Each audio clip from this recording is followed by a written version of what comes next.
오늘 이 시간에는 요한복음 6장 1절 이하의 말씀을 가지고 오병 이하의 표적이라는 제목으로 잠시 말씀을 증거하도록 하겠습니다. 오늘 본문 말씀은 여러분이 너무나 잘 아시는 말씀입니다. 요한복음에 나오는 예수님의 7대 표적 중에서 네 번째 표적, 바로 오병 이하의 표적인데요.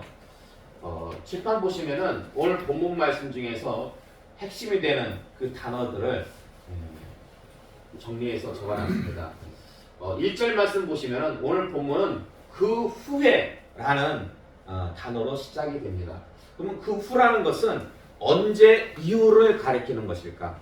요한복음 5장 1절에서 2절의 말씀 볼까요? 여러분들 주보 참고하세요. 요한복음 5장 1절에서 2절의 말씀 함께 공부하겠습니다. 시작.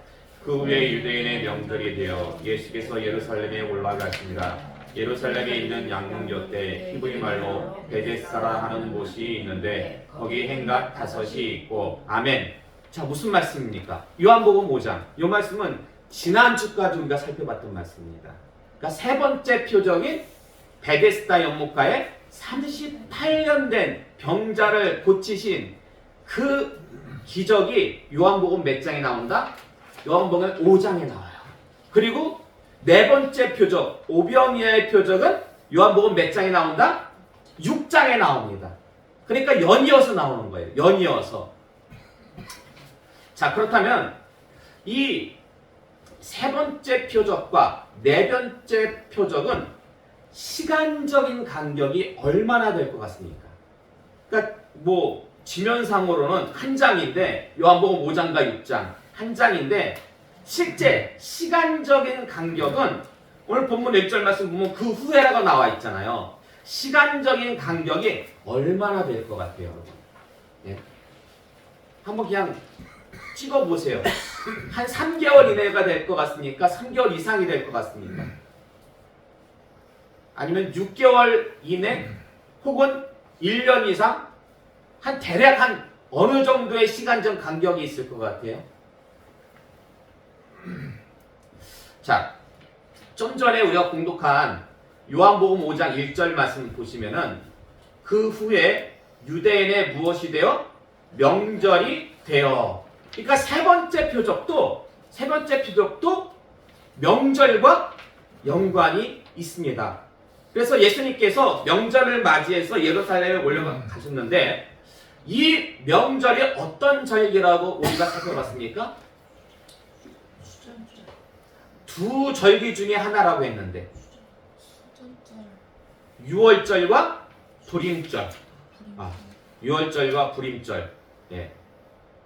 자, 근데 오늘 본문 4절 말씀 보니까, 오늘 본문 6장 4절의 말씀 보니까 거기에 어떤 명절이 나옵니까? 유월절이 나와요. 유월절. 그렇다면 자, 세 번째 표적은 두 절기 중에 하나예요. 유월절 아니면은 불임절이에요. 그럼 만약에 세 번째 표적이 유월절이라면 지금 5장과 6장은 시간적인 간격이 얼마나 되는 거예요? 얼마나 되는 거예요? 자, 세 번째 표적의 배경을 유월절이라고 한다면 지금 네 번째 표적도 유월절이에요, 배경이. 그러면 시간적인 간격이 얼마나 되는 거예요? 1년 되는 거예요. 1년 되는 거예요. 1년. 예.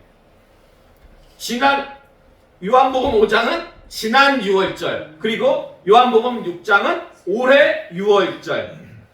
자, 그렇다면 유월절이 아니고 불임절이라면 시간적인 간격이 얼마나 될까? 여러분 참고로 말씀을 드리면 유대인들은 우리가 성경을 보다 보면 좀 헷갈리는 게 있어요. 막 그 달력을 3가지나 써요. 우리는 몇 가지 써요? 2가지 써요. 음력하고 양력. 근데 유대인들은 거기다가 한 가지를 더 써요. 그게 뭐냐면 종교력이라는 게 있어요. 원래 음력을 쓰는데, 예. 근데 이 출애굽한 날을 갖다가 첫 달로 기념해가지고 종교력으로 써요. 근데 6월절은 출애굽한 달이잖아요. 그래가지고 6월절이 언제 하냐면 종교력으로 1월 14일입니다.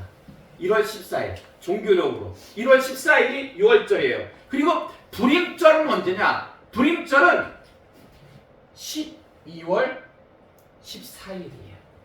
종교력으로 12월 14일. 그러니까 6월절하고 불임절하고 이게 음력으로 보면 딱 한 달 차이 나요. 딱 한 달 차이가 나. 한 달 차이가 나. 자, 그렇다면 만약에 이 세 번째 예수님의 세 번째 표적이 지금 6월절이었다고 하면은 네 번째 표적하고 1년 차이가 난다고 했잖아요. 그러면 만약에 세 번째 표적이 불임절이라면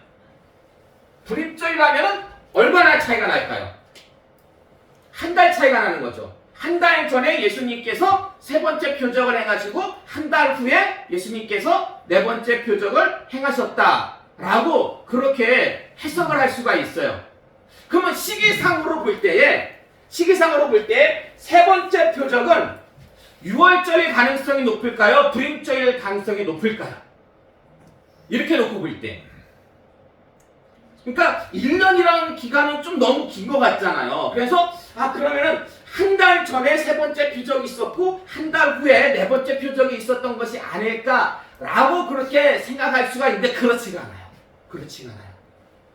왜냐하면 다른 복음서들하고 이렇게 비교를 해보니까 예수님의 공생의 사역은 시기별로 갈릴리 1차 갈릴리 사역, 2차 갈릴리 사역, 3차 갈릴리 사역, 그리고 후기 유대 사역으로 이렇게 나눌 수가 있어요.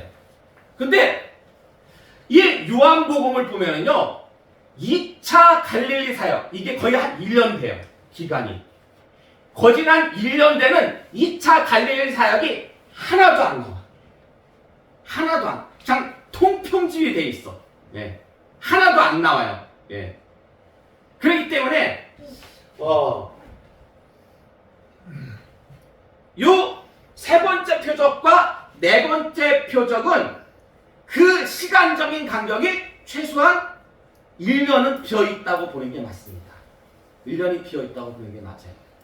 그래서 만약에 세 번째 표적이 불임절이라면 시간적인 간격은 얼마나 돼요? 1년하고도 1개월, 13개월. 이거는 12개월. 어쨌든 세 번째 표적하고 네 번째 표적은 굉장히 시간적 간격이 큰데, 그럼 왜 사도 요한은 그 예수님의 중요한 2차 갈릴리 사역을 1년을 그냥 하나도 기록하지 않고 이렇게 통편집해가지고 세 번째 표적 다음에 네 번째 표적으로 바로 이렇게 넘어간 걸까요? 그 이유는 우리가 요한복음 특별히 7대 표적을 갖다가 설명하면서 초두에 말씀드린 것처럼 이 요한복음의 핵심은 7대 표적이에요. 7대 표적과 7대 선언입니다.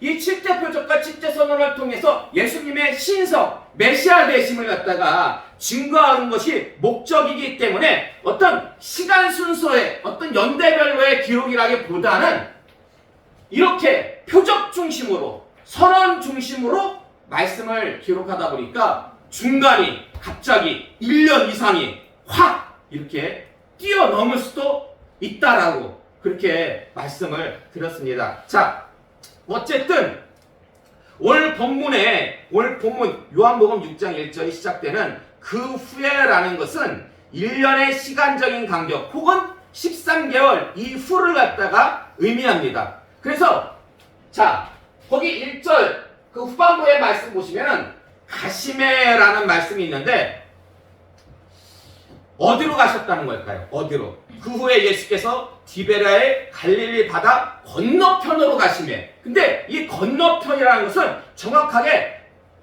어디를 위치하는 걸까? 이게요, 그 다른 복음서 병행구절인 누가복음의 말씀을 보니까 예수님은요 벳세다로 가셨어요. 벳세다. 예수님께서 지금 어디로 가셨냐면 이 벳세다로 건너가셨어요. 벳세다로 갔다가. 이 벳세다라는 곳은 어떤 곳이냐면은 베드로하고 안드레 그리고 또 다른 예수님의 제자인 빌립의 고향이 바로 이 벳세다입니다. 벳세다. 자, 그러면 어디서 건너갔을까요? 어디서 출발해가지고 벳세다로 건너갔을까? 사실 성경에는 안 나와요. 요한복음에는. 근데 다른 복음서들의 그 전후 문맥을 쭉 살펴보면은 예수님께서 어디에서 어디로 건너가셨냐면 이 가버나움에서 벳세다로 배 타고 가신 거였어요. 여기가 육로로 그렇게 멀지가 않아요. 한 6.4km 정도 돼요. 6.4km 정도 되는데 예수님께서 이 가버나움에서 벳세다로 배를 타고 가셨는데 여러분 가버나움 하면 여러분은 뭐가 생각이 납니까? 가버나움. 뭐 특별히 좀 생각이 나는 거 있습니까? 가버나움. 사실 이 가버나움이요 굉장히 중요한 곳이에요. 굉장히 중요한 곳이에요. 그래서 가버나움 하면은 마치 베들레헴 하면 여러분들 뭐가 떠올라요? 머릿속에? 예수님이 태어나신 곳. 그것처럼 가버나움 하면 여러분들의 입술에서 세 가지는 자동적으로 나와야 돼요. 가버나움 하면. 첫 번째는 뭐냐? 첫 번째는 예수님의 공생애가 시작된 곳이 바로 이 가버나움입니다. 첫 번째. 첫 번째는 가버나움에서 예수님의 공생애가 시작이 되었어요. 예. 원래 예수님이 어디에서 쭉 자라셨습니까? 어디에서? 예수님이? 태어난 것은 베들레헴이고 예수님께서 쭉 어린 시절부터 자라난 곳은 어디일까요? 나사렛이에요. 그래서 나사렛 예수라고 하잖아요. 나사렛 예수라고. 예. 나사렛 출신이니까.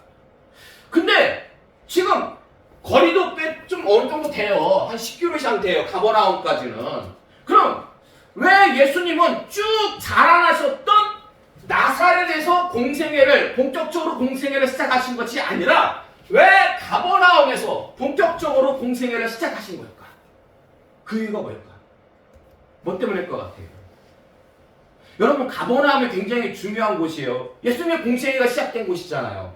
근데 왜 예수님은 베들레헴도 아니고 예루살렘도 아니고 나사렛도 아니고 왜 가버나움에서 왜 예수님이 공생애를 갖다가 시작하신 걸까? 자, 마태복음 4장 13절에서 17절의 말씀 볼까요? 마태복음 4장 13절에서 17절의 말씀 주부에 있습니다. 우리 함께 한 목소리로 공독하겠습니다. 시작! 나사렛을 떠나 스불론과 납달리 지경 해변에 있는 가버나움에 가서 사시니 이는 선지자 이사야를 통하여 하신 말씀을 이루려 하심이라. 일렀을 스불론 땅과 납달리 땅과 요단강 접던 해변 길과 이방의 갈릴리여 흑암에 앉은 백성이 큰 빛을 보았고 사망의 땅과 그늘에 앉은 자들에게 빛이 비치었도다 하였느니라. 이때부터 예수께서 비로소 전파하여 이르시되 회개하라 천국이 가까이 왔느니라 하시더라. 아멘. 그러니까 예수님께서 본문 말씀 보니까 이사를 하세요. 예? 나사렛에서 살고 계시다가 가버나움으로 이사 가셔가지고 거기서 본격적으로 회개하라 천국이 가까웠다 사역을 펼치시는데 그렇게 예수님께서 이사하셔가지고 사역을 펼치신 가버나움에서 펼치신 그 주요 이유가 뭐다? 바로 예언을 이루기 위함이었다라는 거예요. 이사야의 예언을 이루시기 위함이었다라는 것입니다. 그러니까 첫 번째로 꼭 기억할 것 가버나움은 예수님의 무엇이 시작된 곳이다? 공생의 사역이 시작된 곳이다. 그리고 가버나움 하면 여러분이 꼭 기억하셔야 할 두 번째 항목은 뭐냐? 갈릴리 사역의 중심지. 두 번째는 뭐냐? 중심지.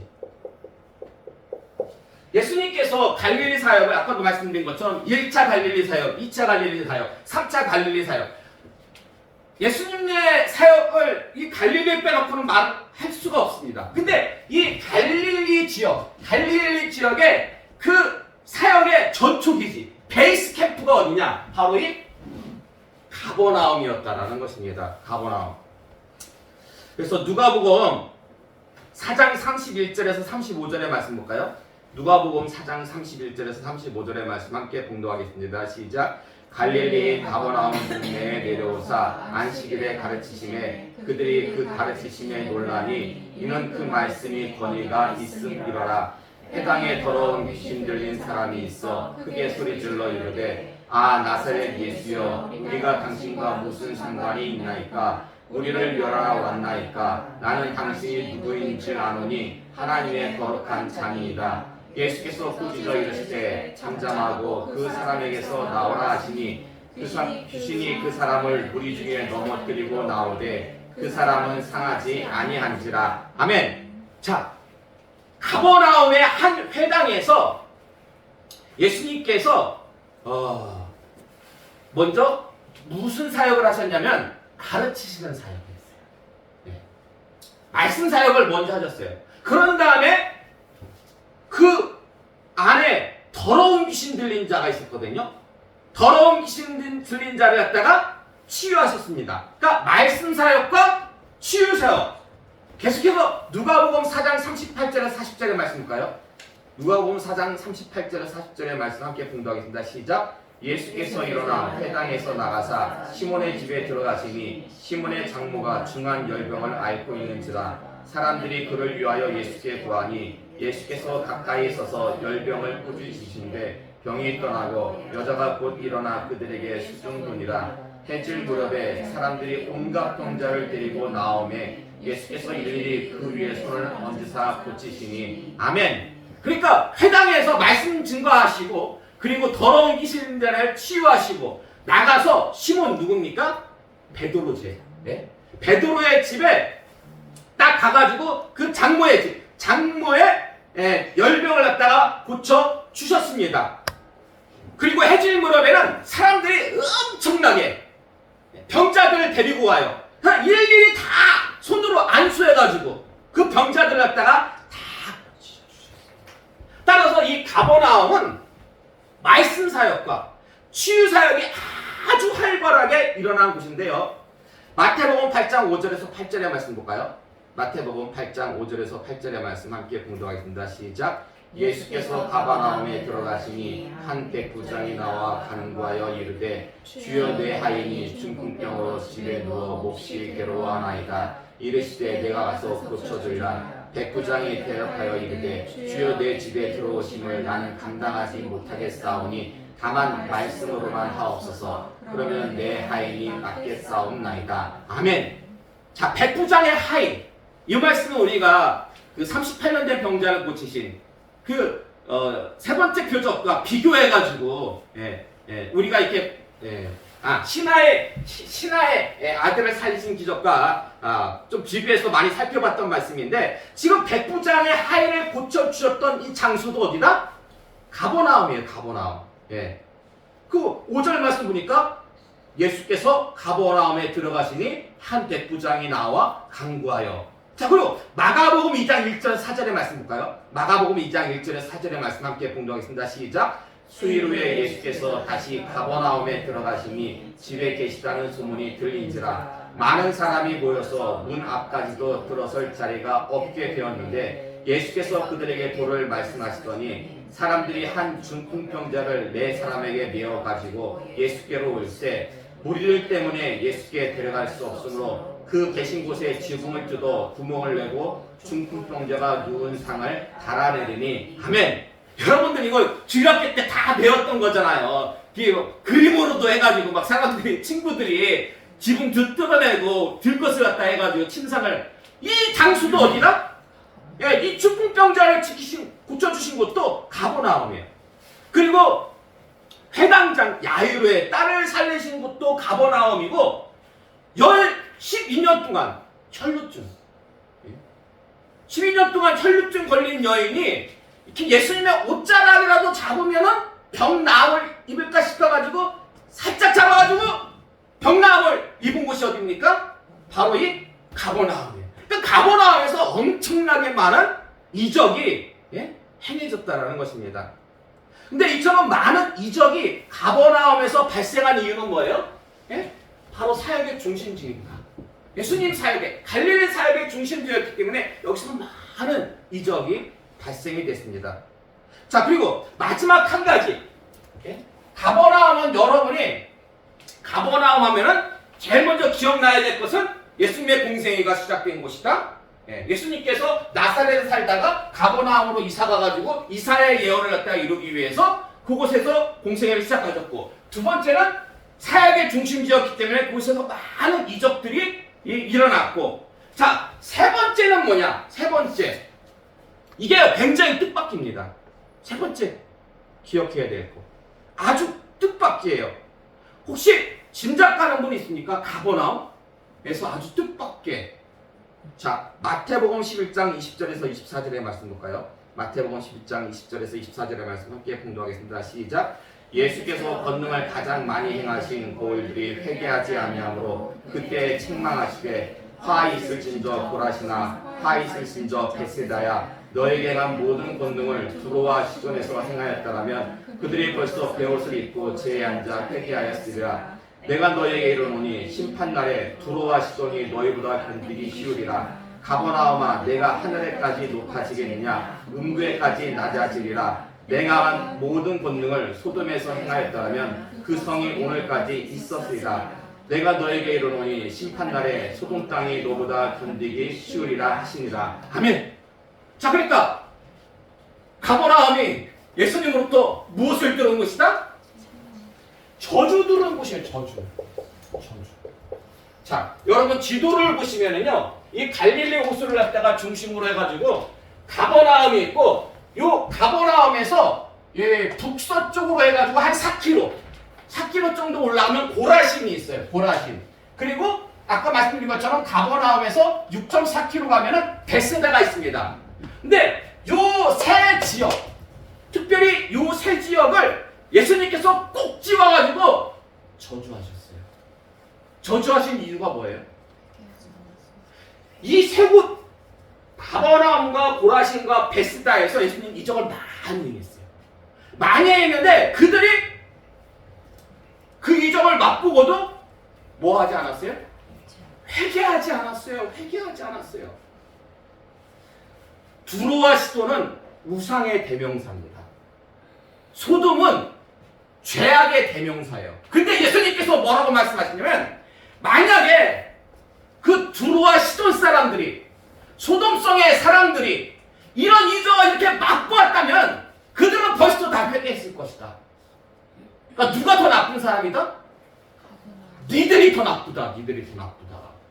네? 이 정도까지 예수님부터 저주를 받았던 곳이 어디다? 바로 이 가버나움이에요. 이런 점에서 볼 때 가버나움은요, 아주 특별한 곳이에요. 특이한 곳이에요.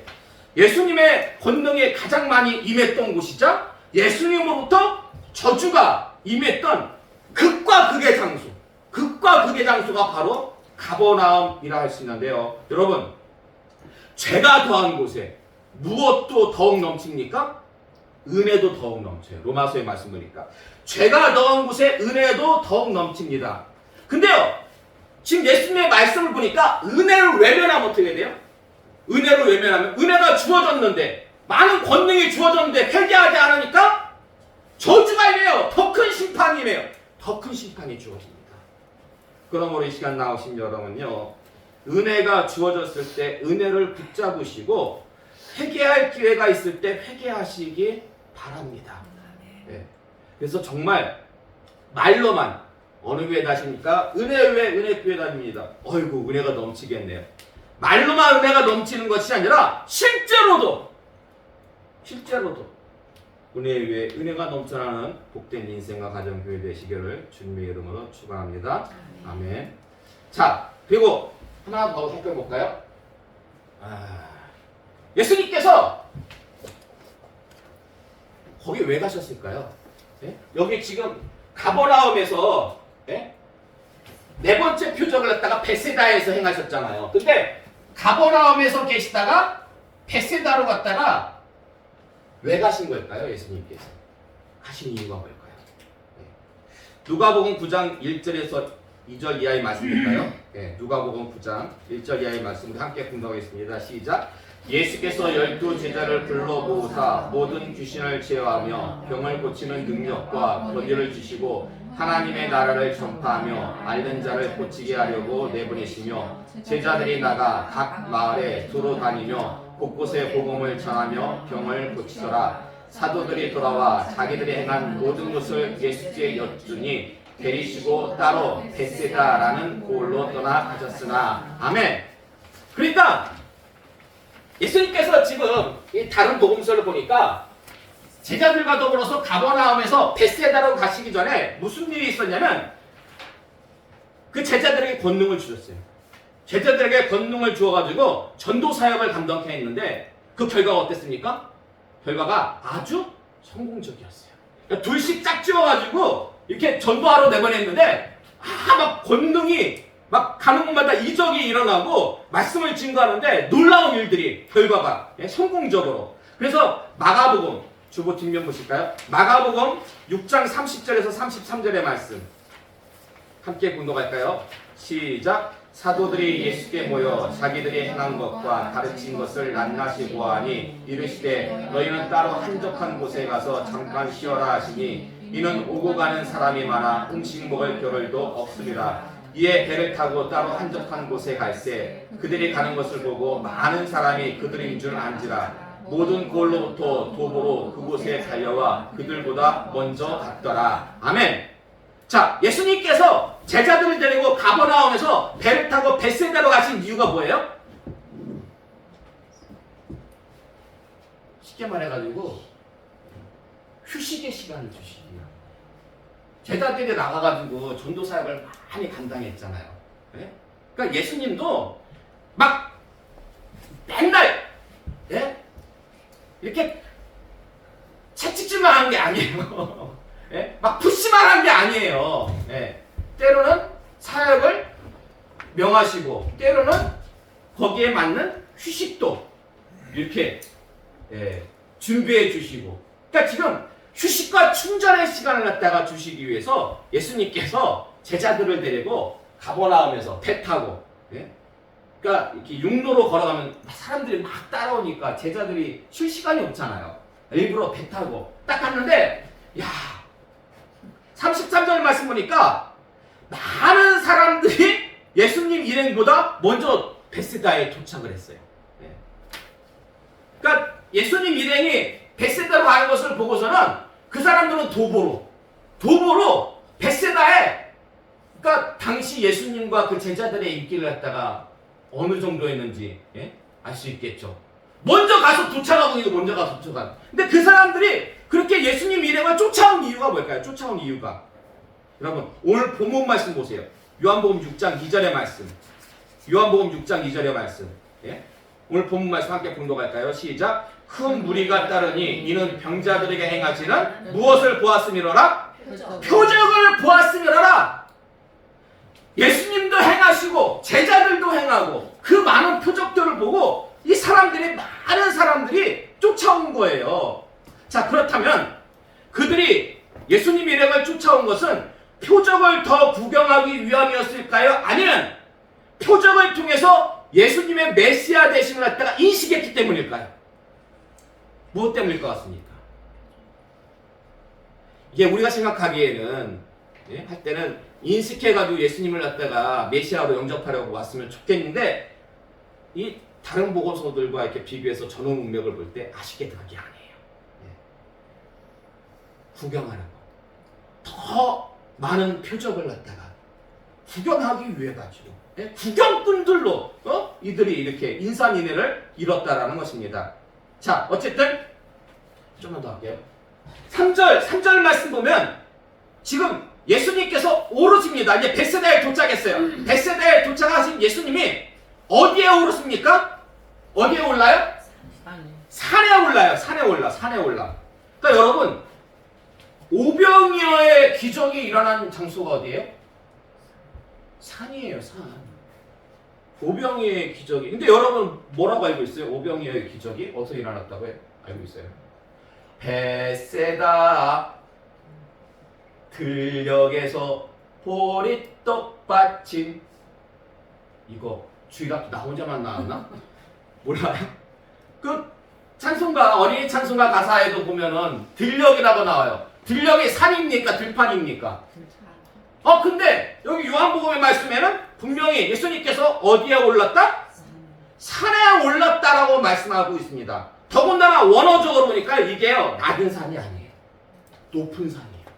높은 산이에요.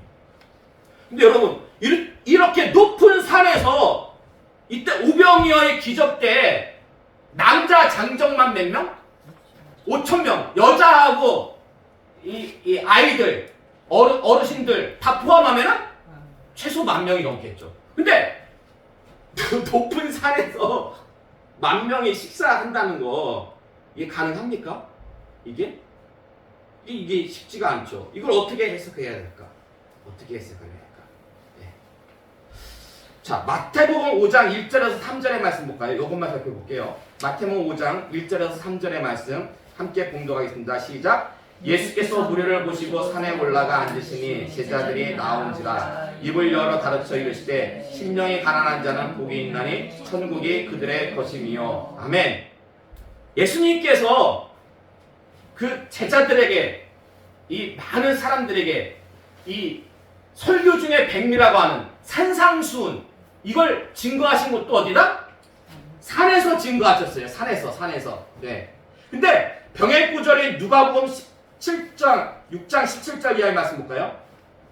누가복음 6장 17절 이하의 말씀 함께 보겠습니다. 시작. 예수께서 그들과 함께 내려오사 평지에 서시니 그 제자의 많은 무리와 예수의 말씀도 듣고 병고침을 받으려고 유대 사방과 예루살렘과 두로와 시돈의 해안으로부터 온 많은 백성도 있더라. 예수께서 눈을 들어 제자들을 보시고 이르시되 너희 가난한 자는 복이 있나니 하나님 나라가 너희 것이며. 아멘. 자, 그러니까 지금 1절 거기 17절 말씀 보면 예수님께서 어디에서 이 산상수훈을 증거했다고 말씀하고 있습니까? 평지예요. 평지. 그럼 예수님께서 이 마태복음에는 산으로 나오고 누가복음에는 평지가 나오는데 예수님께서 산상수훈을 증거하신 곳은 산이 맞습니까? 평지가 맞습니까? 둘 다 맞아요. 둘 다 맞아요. 이게 무슨 말씀이냐면 원래 예수님께서는 산 높은 곳에 올라가셨어요. 산 높은 곳에 올라가셨다가 이제 이 산상수훈을 증거할 때는 산 밑으로 내려오셔요. 그 산 밑에 넓은 곳, 넓은 곳에서 말씀을 증거하신 것인데 오병이어의 기적도 이와 같이 해석할 수가 있습니다. 처음에 제자들과 함께 이 베세다에 도착해가지고 높은 산에 올라가셔요. 높은 산에 올라가셨다가 많은 사람들이 오는 걸 보시고 이제 산 밑으로 내려오세요. 산 밑으로 내려오셔가지고 넓은 곳에서 이렇게 오병이어의 기적을 갖다가 증거했습니다. 그래서 다른 복음서들을 보면요, 이 요한복음에는 오병이어의 기적이 산에서 일어났다고 나오는데 다른 복음서들을 보면 오병이어의 기적 장소를 갖다가 어디라고 나오냐면 공통되게 빈들이라고 나옵니다. 빈들. 자, 참고로 마태복음 28장 16절에서 20절의 말씀 볼까요? 마태복음 28장 16절에서 20절의 말씀 함께 봉독하겠습니다. 시작. 11 제자가 갈릴리에 가서 예수께서 지시하신 산에 이르러 예수를 배웠고 경배하나 아직도 의심하는 사람들이 있더라. 예수께서 나와 말씀하여 이르시되 하늘과 땅의 모든 권세를 내게 주셨으니 그러므로 너희는 가서 모든 민족을 제자로 삼아 아버지와 아들과 성령의 이름으로 세례를 베풀고 내가 너희에게 분부한 모든 것을 가르쳐 지키게 하라. 볼지어다 내가 세상 끝날까지 너희와 항상 함께 있으리라 하시니라. 아멘. 자, 이 말씀은 여러분이 너무나 잘 아시는 말씀이에요. 예수님의 지상 대명령, 예수님의 지상 모든 민족으로 제자를 삼으라는 예수님의 지상 대명령인데 16절 말씀 보면은요, 이 지상 대명령을 어디서 주셨어요? 산에 주셨어요. 산에서 주셨어요. 근데 왜 예수님은 이렇게 산을 좋아하신 걸까요? 산에서 오병이어의 기적도 행하시고 산에서 산상수훈도 주시고 그리고 산에서 예수님께서 이 지상 대명령을 주실 때도 그냥 산이 아니에요. 제자들한테 갈릴리에 그 예수님께서 지시하신 그 산으로 오라고 명하셨어요. 그러니까 산에서 예수님께서 이렇게 지상 대명령을 갖다가 주신 이유, 이게 어떤 특별한 이유가 있는 걸까요? 아니면은 특별한 이유가 없이 그냥 평소 산을 좋아하셨기 때문에 산에서 주신 걸까요? 특별한 이유가 있습니다. 예수님께서 산상수훈 그 말씀을 갖다가 산에서 주시고 오병이어의 기적을 산에서 행하시고 지상 대명령을 산에서 행하신 특별한 이유가 있는데 그 특별한 이유는 오후 시간에 좀 더 우리가 살펴보도록 하겠습니다.